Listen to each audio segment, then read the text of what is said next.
हाय दोस्तों, कैसे हैं आप। हम उम्मीद करते हैं आप अच्छे होंगे और आपकी तैयारी बहुत अच्छी चल रही होगी। दोस्तों आज तो आपकी तैयारी का जो परीक्षा थी, जो आप यूपी टेट की तैयारी कर रहे थे, उसका आज पेपर था और पेपर को आज हम सलूशन करेंगे। देखेंगे किस टाइप का पेपर आया था, किस लेवल का पेपर आया था, पेपर कितना कठिन था, कितना आसान था, ये सब कुछ जानने की कोशिश करेंगे। दोस्तों आज हम फिर हाजिर हैं आपको यूपी टेट 2022 में जो पेपर आपका आज 23 जनवरी को हुआ है, उसके मैथ सेक्शन का सलूशन लेकर के मैथ के पेपर कैसे थे दोस्तों उसको जानेंगे, देखेंगे किस प्रकार के क्वेश्चन आए थे और उसको पूरा सलूशन करेंगे।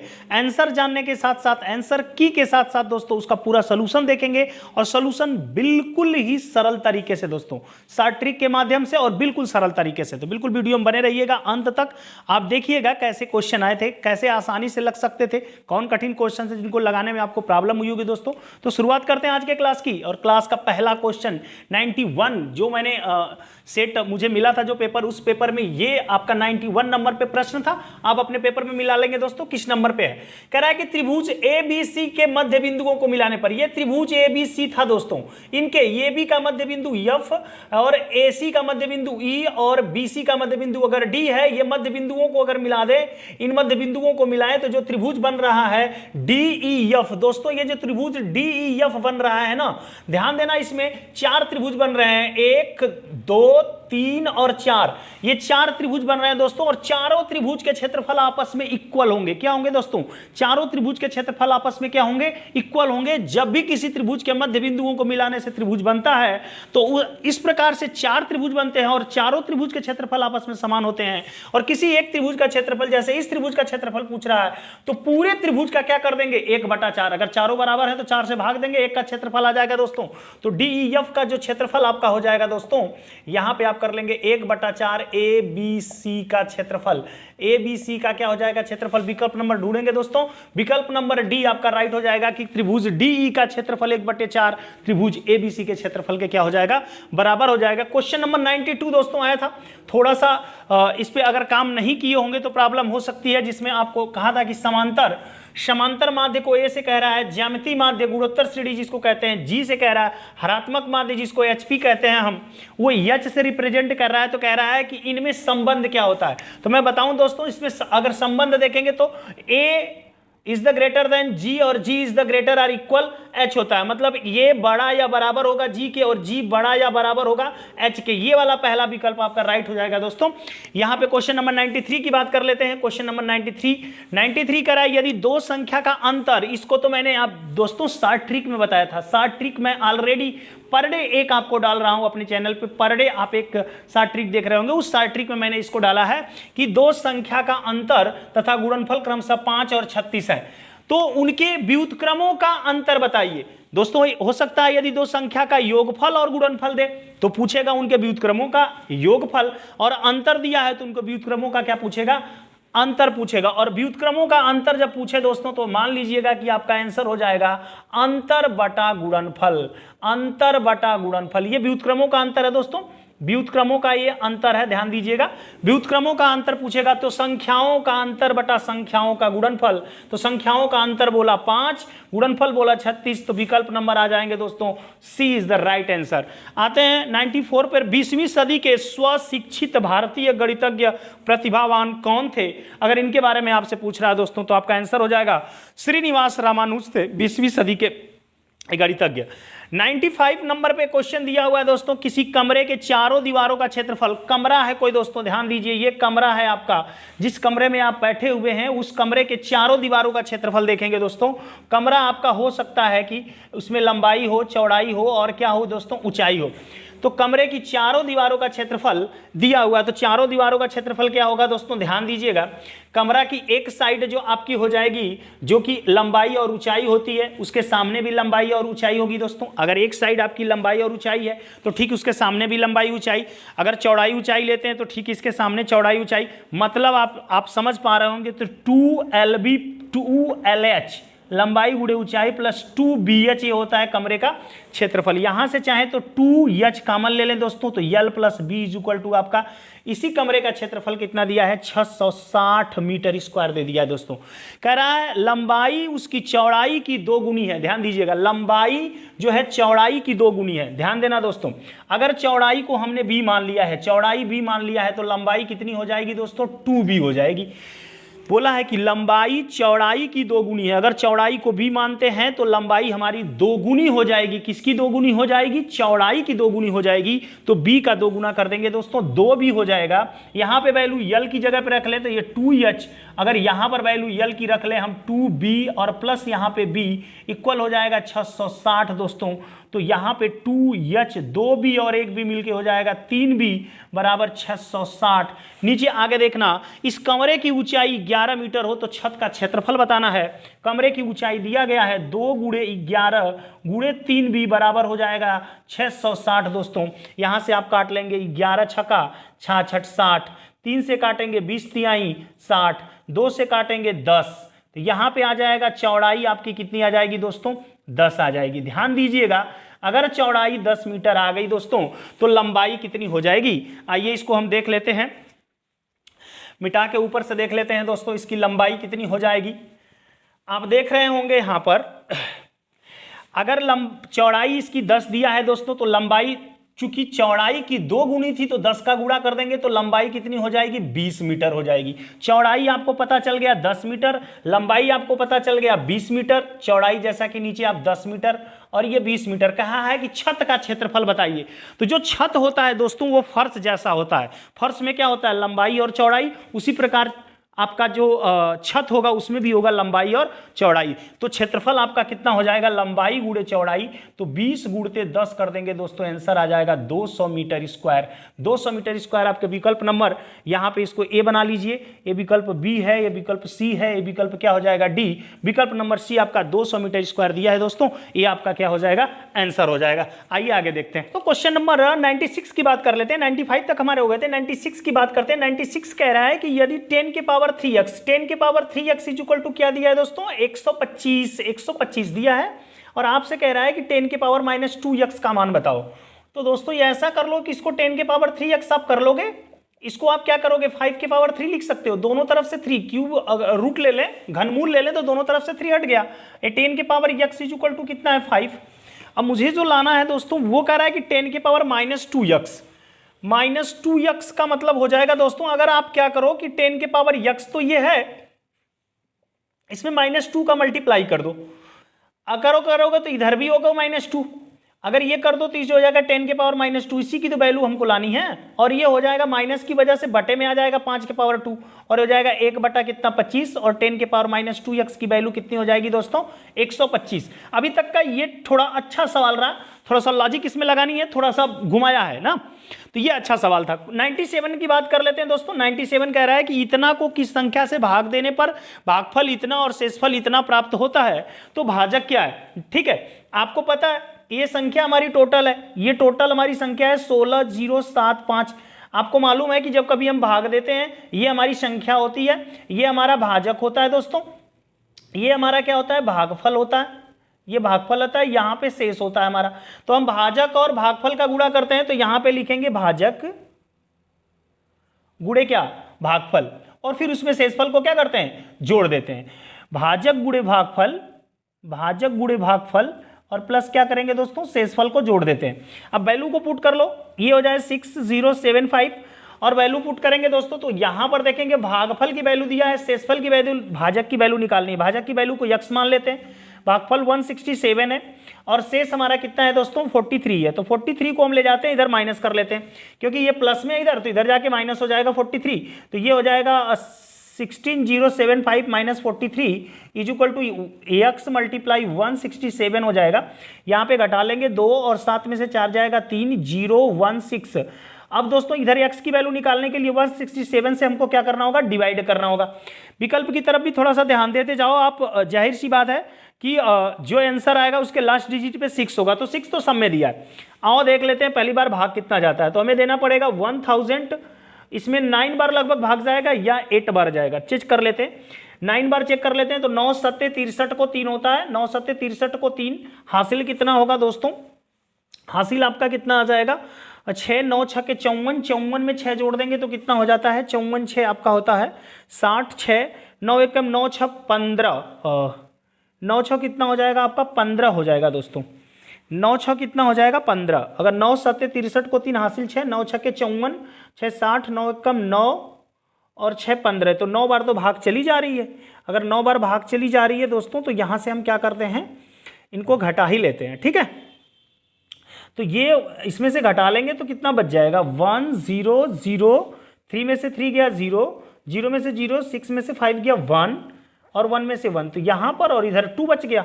अब लास्ट में हमारा 1002 है, 1002 बच गया। अगर एक बार यहाँ पर भाग देते हैं तो 9 बार जाता है और उसके बाद कितना बचता है 1002, 1002 में भाग दें तो 6 बार जाएगा, 6 सत्ते 42, 6 छम 36, 4 40, 6 कम 6 4 10, 6 बार जा रहा है, मतलब 96 हमारा आंसर होगा दोस्तों। फिर से बात को समझ ले, क्या करना है इसमें, बहुत कुछ नहीं करना आपको सिंपल सी बात कर लेनी है कि आप ये आपका हो जाएगा भाज्य या संख्या बराबर हो जाएगा भाजक गुणे भागफल प्लस शेषफल हो जाएगा। भाजक को हमने x मान लिया जो कि हमको निकालना है, 167 हमारा भागफल दिया है, प्लस 43 हमारा क्या है शेष है। अब शेष को लाके इधर माइनस कर दिया इस भाज्य में से या संख्या में से, तो ये 16,032 बचेगा, मतलब 16,032।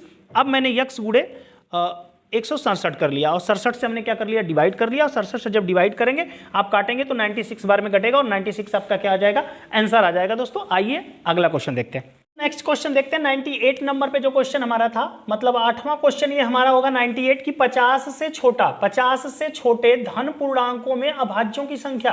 तो अब रटी रटाई चीज है दोस्तों, कितना होता है 15 होता है। 50 से छोटा बोला मतलब 2 3 5 7 11 13 17 19 23 29 31 37 41 43 और 47, ये आपके हो जाएंगे 1 2 3 4 5 6 7 8 9 10 11 12 13 14 15। ये 15 अभाज्य संख्याएं होती हैं। अभाज्य संख्याएं उनको कहते हैं जो अपने और एक के अलावा किसी और से नहीं कटती हैं या जिसके केवल और केवल 2 गुणनखंड होते हैं दोस्तों।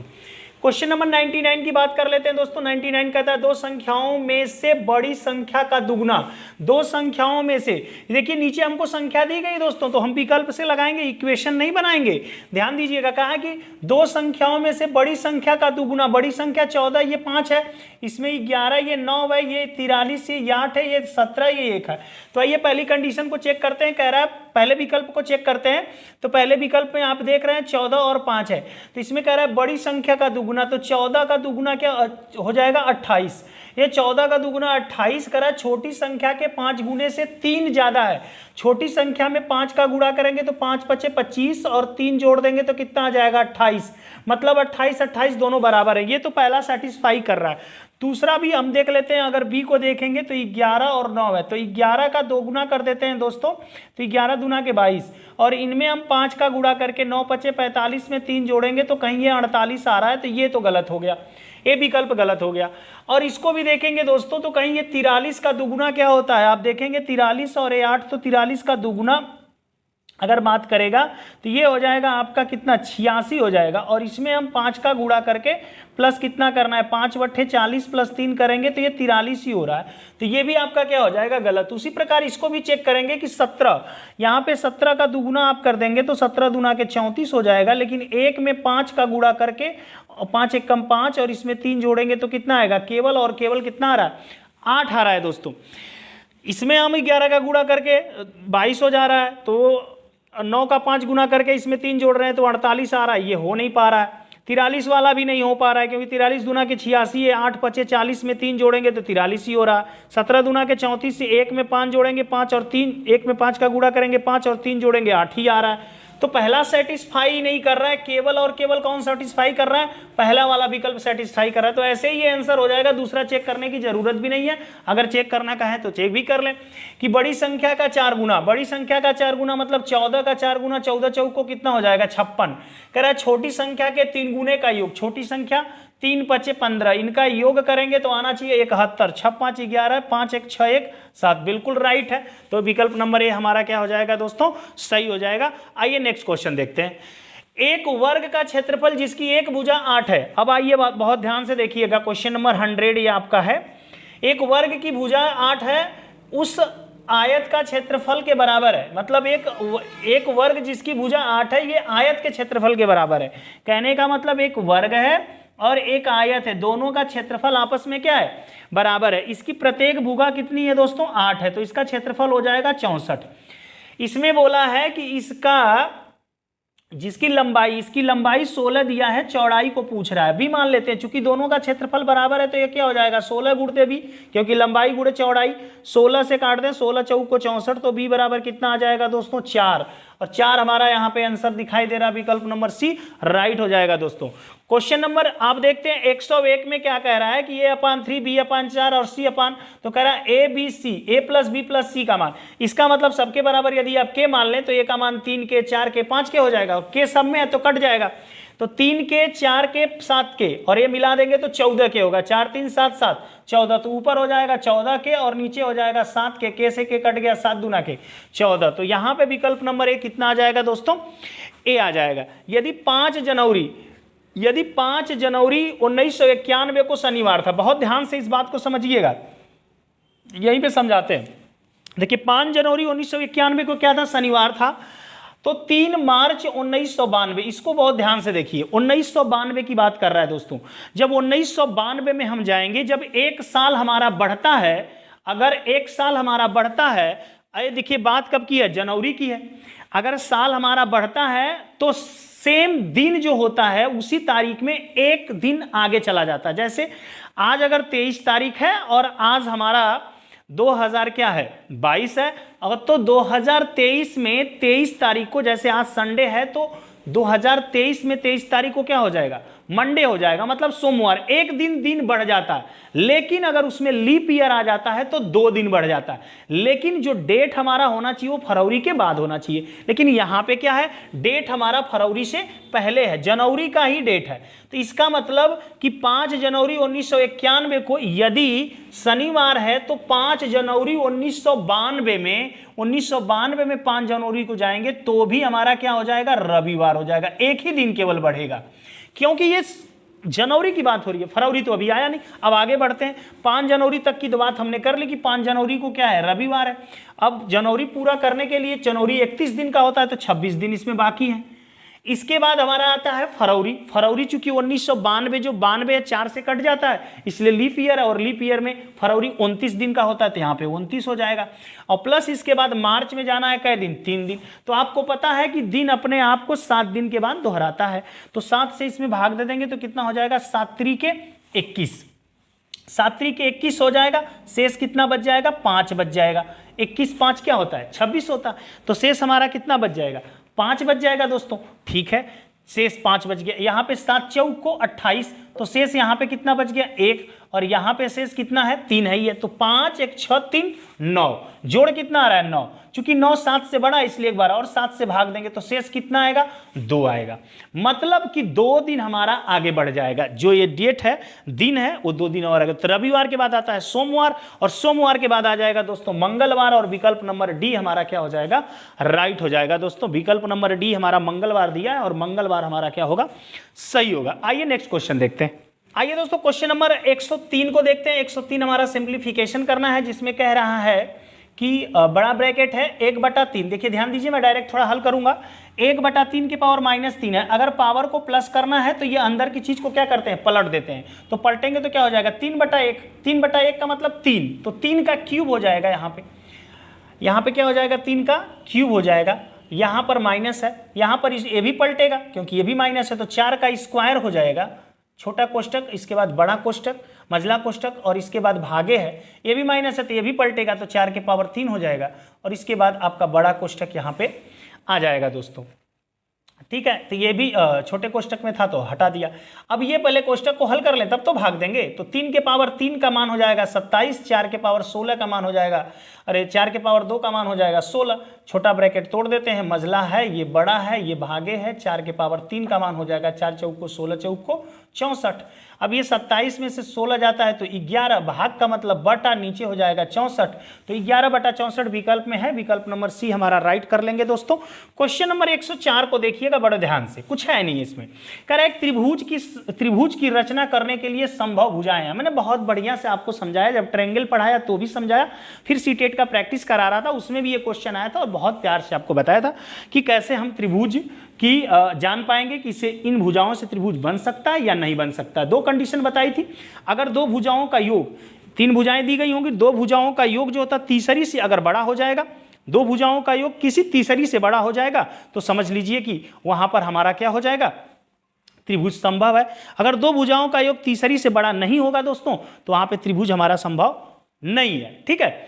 लेकिन दो भुजाओं का अंतर यदि तीसरी से छोटा हो जाए, दो भुजाओं का अंतर यदि तीसरी से छोटा हो जाएगा तो भी हमारा वहां पे संभव है कि त्रिभुज बनेगा। तो ये हमारी दो कंडीशन है जिसके तहत हमें जान पाएंगे कि त्रिभुज बनेगा या नहीं बनेगा दोस्तों। तो आइए देख लेते हैं जरा कि त्रिभुज की क्या कंडीशन है। यहां पे थोड़ा सा आपको देखना होगा कि ये सेंटीमीटर में है, लेकिन ये मिमी में दिया है और ये भी मिमी में दिया है, तो मिमी को सेंटीमीटर में बदलना हमारा काम है दोस्तों। तो अगर ये 6.5 आपको सेंटीमीटर में है तो ठीक है, 6.5 है सेंटीमीटर में है। मिमी को सेंटीमीटर में बदलने के लिए 10 से भाग दे देंगे तो ये हो जाएगा 10.5 मिमी, सेंटीमीटर बदल गया। अब इसके बाद 10 से भाग इसमें देंगे तो 3.9 सेंटीमीटर, ये भी बदल गया। बकिया तो सभी सेंटीमीटर में है, तो सेंटीमीटर को छोड़ के किन्हीं दो का योग यदि तीसरी के बराबर या तीसरी से कम हो जाएगा तब तो बनेगा नहीं, क्योंकि दो का योग तीसरी से ज्यादा होना चाहिए। आइए यहां पर देखते हैं 6.5 और ये 3.9, जैसे यहाँ पे देखिए 6.5 और 3.9 को जोड़ दीजिए तो क्या आ जा रहा है दोस्तों, 9 5 14, 6 3 9 1 आ जाएगा 10.4, तीसरी से छोटा हो गया, मतलब ये त्रिभुज नहीं बन सकता है। यहाँ पे बात करेंगे दोस्तों 3.5, 9.2 और 5, दोनों छोटे वाले को जोड़िए, क्या तीसरे से बड़ा आ रहा है, तो 5 3 कितना होता है 8, 3 और 5 कितना होता है 8, 8.8 आ रहा है, जो कि क्या है आपका छोटा हो जा रहा है 9.2 से, तो ये भी त्रिभुज नहीं बनेगा। यहां पर आते हैं 2 का योग 3 3 6 इसके बराबर आ जा रहा है, तो ये भी नहीं बनेगा। अंत में विकल्प आपका ये बच गया, तो ये आंसर ही होगा दोस्तों, बिल्कुल वो आपका आंसर हो जाएगा, उसको आप आंसर कर लेंगे दोस्तों। आइए क्वेश्चन नंबर 105 भी देख लेते हैं, इसी के साथ चेक भी करने की जरूरत नहीं थी उसको, क्योंकि वो वही बचा ही है। तो यहां पर देख लेंगे दोस्तों, अब इनको कह रहा है कि आरोही क्रम में सजाइए, तो बहुत प्यार से देखिए, ये √3 दिया है और 3 के पावर कितना दिया है 4 दिया है, और 4 के पावर कितना दिया 5 दिया। तो वे तरीका आपको समझाया गया कि जो ये पावर है, जिसके पावर कुछ नहीं 2 होगा, 3 है, यहाँ पे 4 है, एलसीएम ले लेंगे तो कितना आएगा दोस्तों 2 3 4 का एलसीएम ले लेंगे तो कितना आएगा 12 आ जाएगा। कितना आ जाएगा 12। तो हमको क्या करना था कि इससे इसके एलसीएम में भाग दिया जाता है ना, सिंपल सी बात, 2 से भाग 12 में देंगे 6 बार, तो सबका पावर यहाँ पे तो 12 हो जाएगा, तो ये गुणा कर लिया। लेकिन जितना बार भाग जाएगा वो अंदर के संख्या के पावर हो जाता है, तो 3 के पावर 6 कर लेंगे यहाँ पे, और यहाँ पर भी 12 हो जाएगा, और 3 से भाग देंगे 4 बार तो 4 के पावर 4 कर लिए। यहाँ पर भी 12 हो जाएगा, और 4 से भाग देंगे 12 में तो 3 बार तो 5 के पावर 3। अब इसी को सॉल्व कर लीजिए, पता चल जाएगा। 3 के पावर 6 का मतलब हो जाएगा आपका 729, तो ये हो जाएगा 729। 12 के ये 4 के पावर 4 का मतलब 256 हो जाएगा। कितना हो जाएगा 256 हो जाएगा, और ये हो जाएगा 12 के पावर 5 के पावर 3 तो 125। आपको देख लेना है इसमें सबसे किस में सजाना है, आरोही में तो सबसे छोटा चाहिए, तो सबसे छोटा तो ये है, ये मतलब √3 स्टार्टिंग में किस में दिया गया है, यहाँ पर दिया गया है, ठीक। और उसके बाद दूसरे नंबर पे कौन आएगा, 4 करड़ी में 5 है, तो देख लेते हैं 4 करड़ी में 5 तो दिख नहीं रहा दोस्तों यहाँ पर। तो ये आरोही क्रम में हमको सजाने के लिए सबसे पहले हमको दोस्तों ये सबसे छोटा नजर आ रहा है, तो ये सबसे छोटा नजर आ रहा है √3। दूसरे नंबर पे कौन आएगा, ये 4 करड़ी में 5, और तीसरे नंबर पे आएगा 3 करड़ी में 4। किसी विकल्प में नजर आ रहा है क्या, करड़ी में 3 एक ही विकल्प में है, 3 करड़ी में 4 दे दिया है, तो ये तो गलत हो गया बिल्कुल।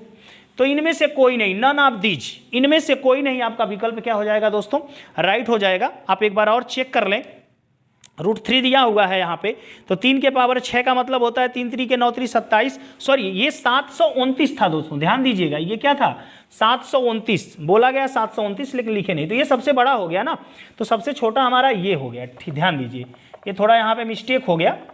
तो ये हमारा हो जाएगा क्या, सबसे छोटा हो जाएगा 12 करड़ी में जो 125 है, 125 सबसे छोटा है, किसका मान है 4 करड़ी में 5 का मान हो जाएगा, ठीक।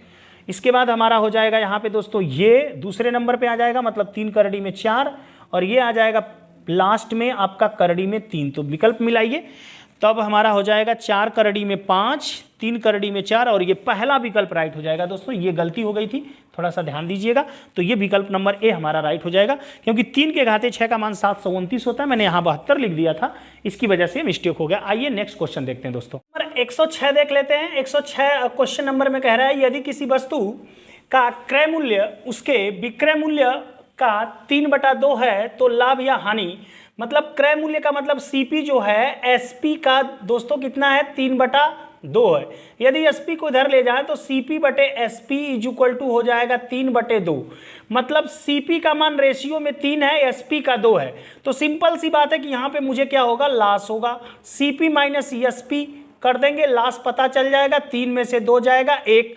हमें लॉस परसेंटेज निकालना है तो 1 अपान मतलब यल अपान सीपी गुणे 100 होगा दोस्तों, जो कि लॉस हमारा हुआ है 1 हुआ है। सीपी की वैल्यू हमारी कितनी है, 3 है, मल्टीप्लाई 100 कर लेंगे तो ये हमारा परसेंटेज आएगा 33 सही 1/3% आंसर हो जाएगा दोस्तों।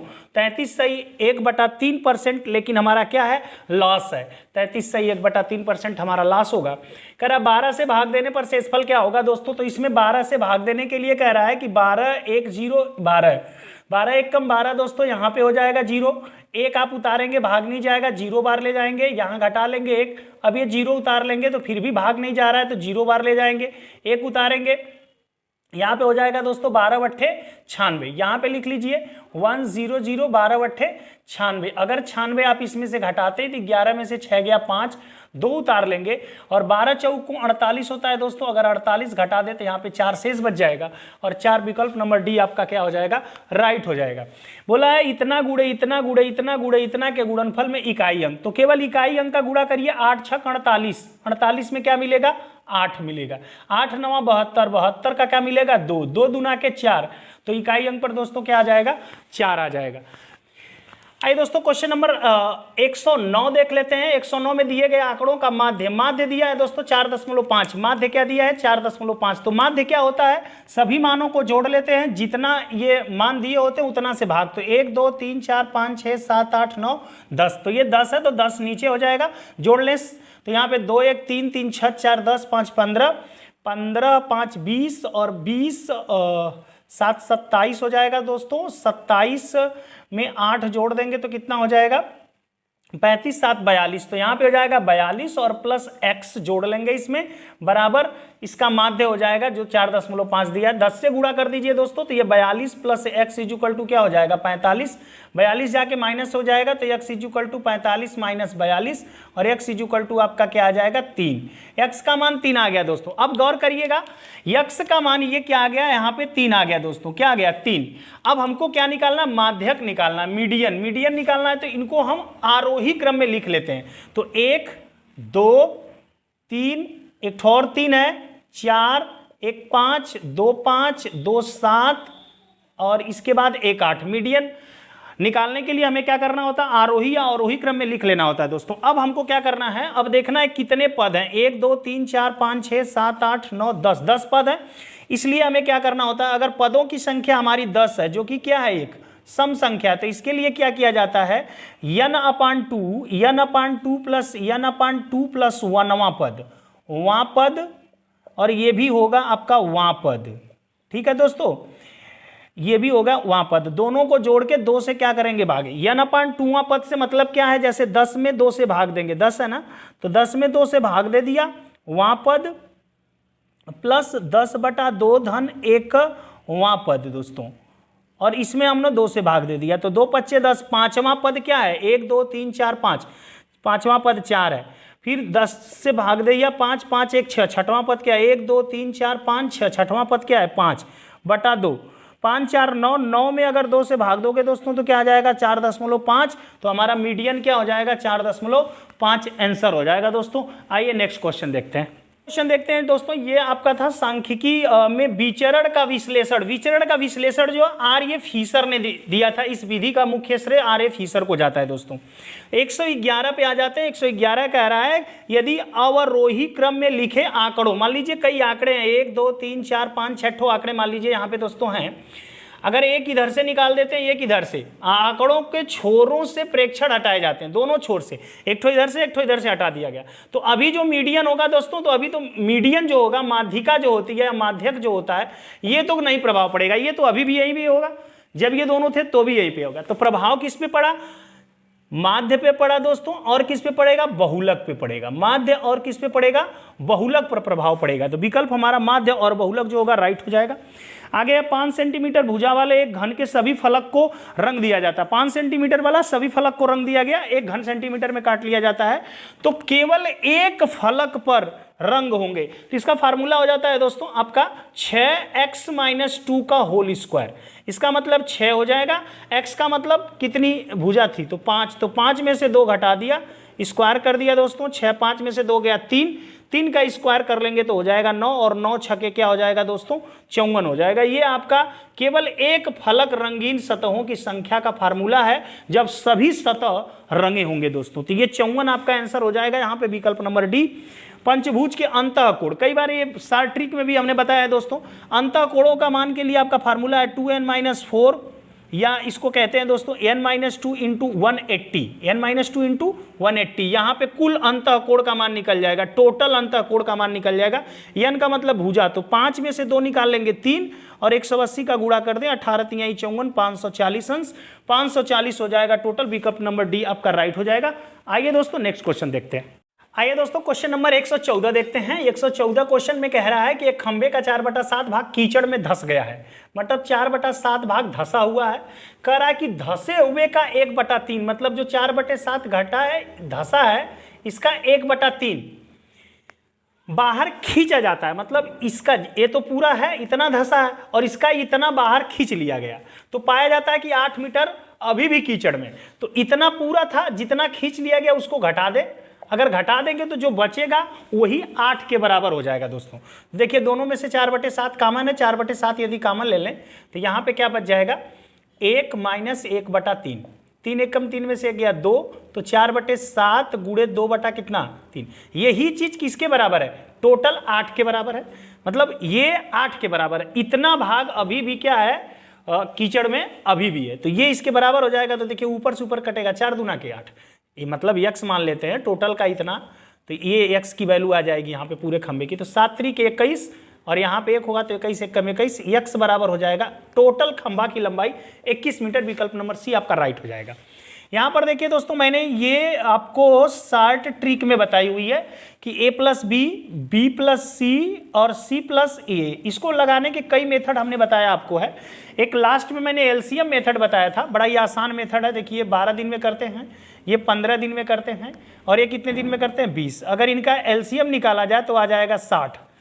अगर ये ए और बी मिलके 12 दिन में काम कर रहे थे तो 60 काम करने में कितना का टाइम लगेगा? एक दिन में कितना काम करना पड़ेगा उन्हें? 5। 60 काम पूरा करने के लिए एक दिन में कितना करना करे? 5। इसको कितना करना पड़ेगा? 4। इसको कितना करना पड़ेगा? 3। अगर इनको हम जोड़ दें, ध्यान दीजिएगा, इनको जोड़ेंगे मतलब इनको भी जोड़ना पड़ेगा, तो ये जोड़ेंगे तो 2 ठो ए मिल जाएंगे, 2 ठो बी और 2 ठो सी, तो 2 कॉमन ले लिए, और 5 4 9 3 12, और 2 से काट लेंगे तो 6। इसका मतलब क्या है कि ए बी सी अगर तीनों मिल के काम करेंगे, अगर तीनों मिल के काम करते हैं तो एक दिन में 6 काम करेंगे। कितना काम करेंगे? 6 काम करेंगे। लेकिन तीनों का नहीं पूछा दोस्तों। अगर एक दिन में 6 काम करते हैं, 60 में 6 से भाग देते तो 10 दिन आ जाएगा तीनों का, लेकिन तीनों का नहीं पूछा। पूछा है कि ये अकेले उस काम को कितने दिन में कर लेगा। अगर तीनों मिलके एक दिन में 6 काम करते हैं तो इसमें से हम बी और सी का एक दिन का काम निकाल दें। बी और सी ए हैं, एक दिन में ये 4 काम करते हैं। अगर 6 में से 4 को घटा दें तो ए एक दिन में कितना काम करेगा? 2 काम करेगा। काम टोटल करना कितना है? 60। तो 60 में यदि हम 2 से भाग दे दें तो ए का पता चल जाएगा कि ये 30 दिन में पूरा काम अकेले कर लेगा। तो 30 आपका क्या आ जाएगा? आंसर आ जाएगा दोस्तों। आइए नेक्स्ट देखते हैं। सवाल हल करते करते लास्ट स्लाइड में आ गए हैं दोस्तों। लास्ट के आपके 3-4 क्वेश्चन और बाकी हैं, ध्यान से देखिए। क्वेश्चन नंबर 16 पूरा अगर बढ़िया से देखेंगे तो आपको पता चलेगा कितना ही अच्छे क्वेश्चन, और सारे के सारे क्वेश्चन हमने पढ़ाए हैं। कम पढ़ा के मैंने पूरा पेपर फंसाया दोस्तों। इसमें 7-8 क्वेश्चन तो ऐसे हैं जो मैं डेली शार्ट ट्रिक डाल रहा हूँ, उसमें डायरेक्ट वो क्वेश्चन मैंने भेजा है आपको। देखे होंगे आप, आपको पता चल रहा होगा। लेकिन क्या करते हैं कि आप एक जगह नहीं टिकते हैं, आप क्या करते हैं बहुत सारे जगह कूद कूद के पढ़ने की वजह से सारी चीज़ें आपकी कंफ्यूज हो जाती हैं।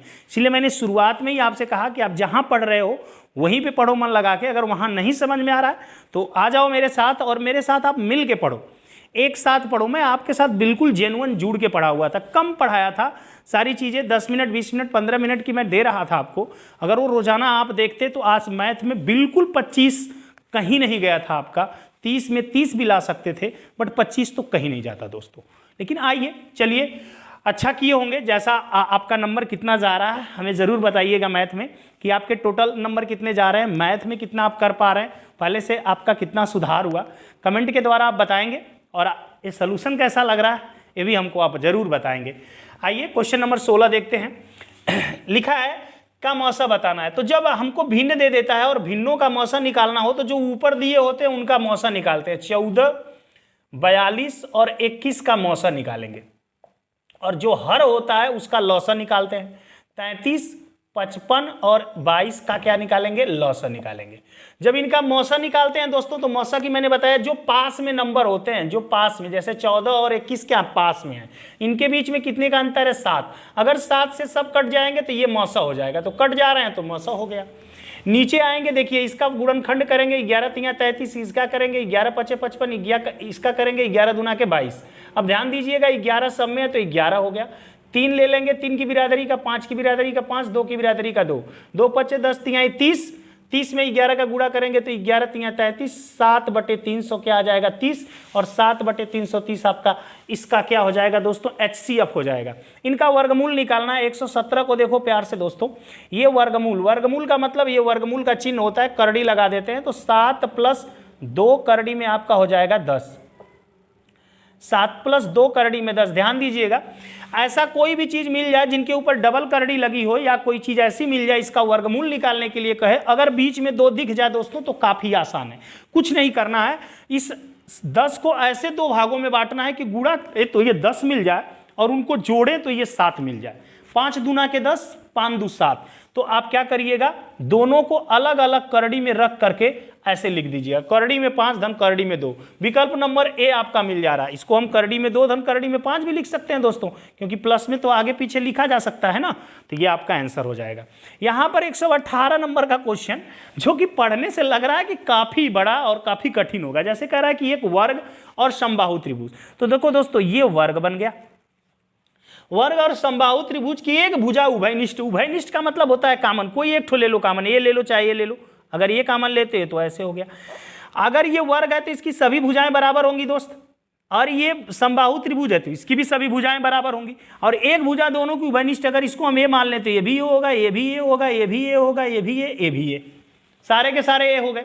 उसमें दिया है कि कह रहा है कि त्रिभुज की एक भुजा कितना है, 4/3 है। अगर मान लेते हैं कि ये 4/3 है, अब ध्यान दीजिए पूछा क्या है, इस आकृति का परिमाप बताना है। आकृति का परिमाप, अब ये आकृति कैसी है दोस्तों, परिमाप का मतलब होता है बाहर बाहर की जो बाउंड्री होती है उसका माप लेना है। ध्यान दीजिएगा, तो ये बाहर बाहर की बाउंड्री देखिए फिगर कैसे बन गया, ऐसे बन रहा है। अब जहां जहां ये मैंने पेन चलाया है उसी पार्ट को जोड़ना है, ये बीच वाले को नहीं जोड़ना है दोस्तों, क्योंकि वो तो अंदर आ गया ना, तो मुझे बाउंड्री का केवल माप करना होता है। तो ध्यान देंगे यहाँ पर कि 1A 2A 3A 4A 5A, मतलब 5A, और A की वैल्यू कितना है यहाँ पे 4/3। तो 5 चौको क्या हो जाएगा दोस्तों 20/3, होल में बदल देंगे तो 3 छक्के 18 2 20, 6 सही 2/3 आपका आंसर आ जाएगा। और आंसर करके आगे निकलिएगा दोस्तों और पूरा पूरा नंबर पाइए। आइए एक और जांच करते हैं। यहाँ पे कह रहा है कि निम्नलिखित में कौन सी संख्या 99 से विभाजित होती है।